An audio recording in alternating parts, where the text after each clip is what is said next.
Eccoti qua, la prima ad uscire. Com'è andata? Dai, speriamo bene.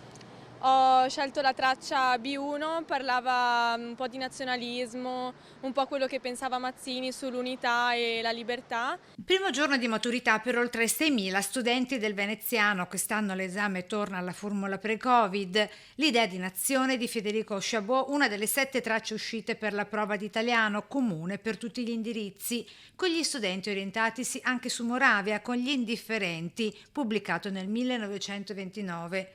E secondo me molte persone di oggi non riescono a, diciamo, aiutare anche i più deboli perché hanno paura anche del confronto con le altre persone. E Oriana Fallaci con un riferimento al suo libro Intervista con la storia. Io ho parlato, giustamente del conflitto che c'è al giorno d'oggi tra Russia e Ucraina, però ho anche citato negli anni 90 le situazioni della ex Jugoslavia o comunque Israele e Palestina e via dicendo. Piero Angela con il suo 10 cose che ho imparato, ultimo libro scritto nel 2022. L'articolo pubblicato nel 2018 su La Repubblica dal titolo Elogio dell'attesa nell'era di WhatsApp, a firma Marco Belpoliti. Del valore della volontà ai tempi di oggi, ai tempi comunque di WhatsApp, dove tutti vogliono tutto e subito. Infine la traccia d'attualità con la lettera aperta inviata nel 2021 in pieno Covid dal mondo accademico all'allora ministro dell'istruzione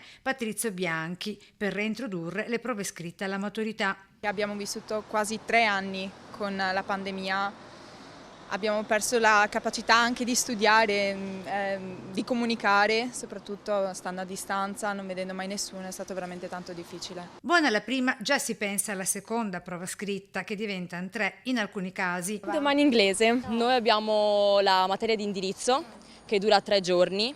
E terminato l'orale ci si prepara per una nuova lunga avventura dove le lezioni davvero non terminano mai. Dopo gli orali, università o lavoro, si vedrà.